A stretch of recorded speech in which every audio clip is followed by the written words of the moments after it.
अस्सलाम वालेकुम। कैसे हैं आप सब लोग? आई होप आप सब लोग ठीक होंगे। तो आज मैं आप लोगों के साथ कुछ फिगर ऑफ स्पीच डिस्कस करूंगी और ये किसी भी एग्ज़ाम्स के लिए चाहे वो टीचर्स टेस्ट हो, पीपीएससी के कोई एग्ज़ाम हो या किसी भी 100 मार्क्स का कोई भी एग्ज़ाम हो, तो उसके लिए आपके लिए बड़ा ज़्यादा हेल्पफुल साबित हो सकता है। और आजकल जैसे कि ट्रेनिंग नीड असेसमेंट जो होने जा रही है, उसमें भी इंग्लिश के पोर्शन को हेल्प करने में आपकी मदद करेगी। तो speech, figure of speech basically हैं क्या? जब भी हम कुछ लिखते हैं तो अपनी राइटिंग्स में हम अपने राइटिंग्स को ब्यूटीफाई करने के लिए, उसमें जिद्दत लाने के लिए, उसको खूबसूरत बनाने के लिए हम कुछ फिगर्स ऑफ स्पीच का इस्तेमाल करते हैं जो हमारी राइटिंग के मीनिंग को भी ज़्यादा और एनहांस कर देते हैं। तो सबसे पहले मैं आपसे तकरीबन 6 फिगर ऑफ स्पीच डिस्कस करूँगी। फर्स्ट वन है simile, metaphor, personification, alliteration, irony, imagery. अब इमेजरी में भी आगे 5 टाइप्स की इमेजरी हैं जो मैं आप लोगों के साथ डिस्कस करूँगी। तो सबसे पहले हम देखते हैं कि Ahmed is as brave as a lion.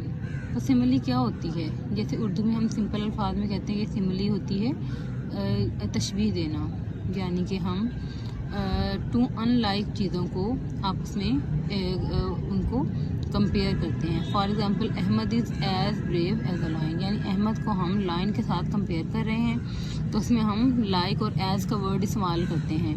ठीक है। अब अहमद क्या है? एक ह्यूमन बीइंग है, और लायन क्या है? एक ये एनिमल है, लेकिन हम उनको ब्रेवरी की बेस पे हम एक दूसरे को क्या कर रहे हैं, हम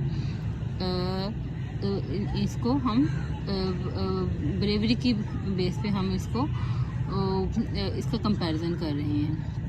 हम सिंपल भी कह सकते थे कि अहमद इज़ द लायन, लेकिन इसको मज़ीद हम ब्यूटीफाई करने के लिए हम इसको एज और लाइक का वर्ड इस्तेमाल करते हैं। His face is like a book. Face और बुक आप देख लें कि 2 अनलाइक थिंग्स हैं, सिमिलर नहीं है। The child ran like a hair.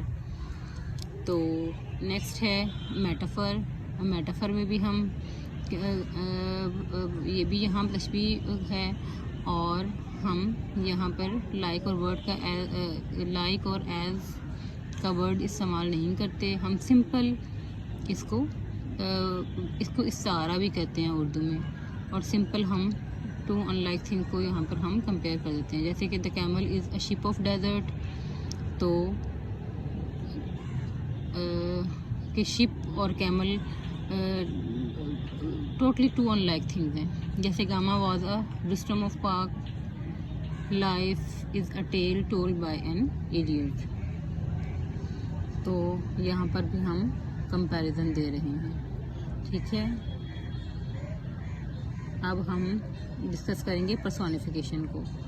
Personification जैसे कि आपको एग्जांपल नज़र आ रही है, जैसे opportunity Knox at the door.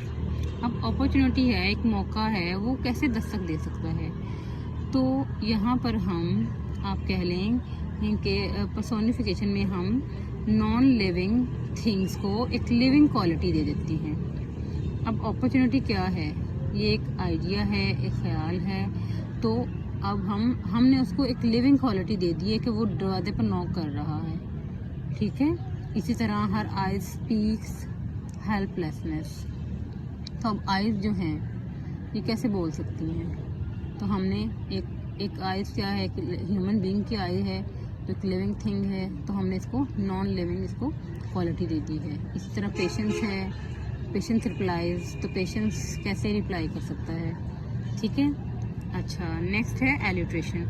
अब एलिट्रेशन क्या होती है? एलिट्रेशन में हम बार बार किसी कॉन्सोनेंट साउंड को दोहराते हैं, और एक ही सेंटेंस के अंदर अगर बार बार सेम साउंड की रेपिटेशन हो, कॉन्सोनेंट साउंड की रेपिटेशन हो, तो उसको हम एलिट्रेशन कहते हैं। जैसे how high has honour hold his head, तो एज होल्ड्स हेड, ये जो इनिशियल साउंड है ये एलिट्रेशन कहलाती है। इसी तरह a strong struggle made against strong. Next है आयरनी। आयरनी क्या होती है कि हम ये एक तंज है जो हम करते हैं और हम सिंपल एक स्टेटमेंट बोलते हैं, लेकिन एक्चुअली उसका मीनिंग वो नहीं होता जो हम बोल रहे होते हैं। For example, Ali is all politeness. अब क्या है कि अली, हम उसको तंज कर रहे हैं कि वो क्या है, पोलाइट है, हालांकि वो क्या है, एक अनसिविलाइज्ड है। हम एक खुशनुमा वर्ड इस्तेमाल करके हम किसी को ये फील करा सकते हैं कि हम एक्चुअली हमारा जो उसका पर्पस जो मीनिंग है वो रिवर्स है। Same, Sajid is all intelligence, हालांकि वो डल है, वो इंटेलिजेंस नहीं है, लेकिन हम उसको इंटेलिजेंस बोल रहे हैं। She is a jewel of our father. अब यहाँ पे वो, हालांकि वो अनलॉफुल सिस्टर है, यानी कि वो इलेजिटिमेट है उसकी अपनी, लेकिन हम उसको कहते हैं कि वो फादर का ज्यूल है। तो यहाँ पर भी हम आयरनी यूज़ करें, यानी मीनिंग क्या है हमारा, यहाँ हम बताने की कुछ जो हम बोल रहे हैं वो एक्चुअली हमारा वो मीनिंग नहीं है। तो नेक्स्ट आ जाती है इमेजरी। अब इमेजरी क्या होती है, अब यहाँ पे हम अपनी, जैसे कि woods filled up with snow, तो इसमें हम जब फील्ड ऑफ स्नो के वो जो जंगलात हैं वो स्नो से ढके हुए हैं, तो जाहिर सी बात है जंगलात को हम देखते हैं ना, तो ये क्या है, ये एक विजुअल इमेजरी है।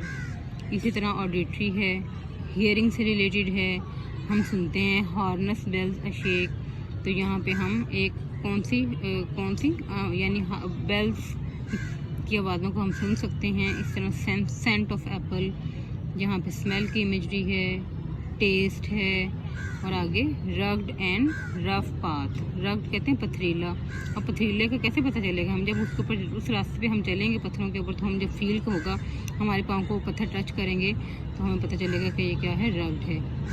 तो ये इमेजरी है। जब भी हम किसी भी क्लास में पोएट्री पढ़ाते हैं, लिटरेचर पढ़ाते हैं, तो हम इन सारी चीज़ों से हमारा वास्ता पड़ता है, और ये किसी भी टेस्ट के लिए भी ये बहुत ज़्यादा हेल्पफुल हो सकते हैं आप लोगों के लिए। तो अगर आपकी मेरी वीडियो पसंद आई हो तो आप मेरे चैनल को लाइक और सब्सक्राइब करें, और मैं मज़ीद इसी तरह की वीडियोस के साथ, मज़ीद इन्फॉर्मेशन के साथ आपसे मिलूँगी। तब तक के लिए अल्लाह हाफ़िज़।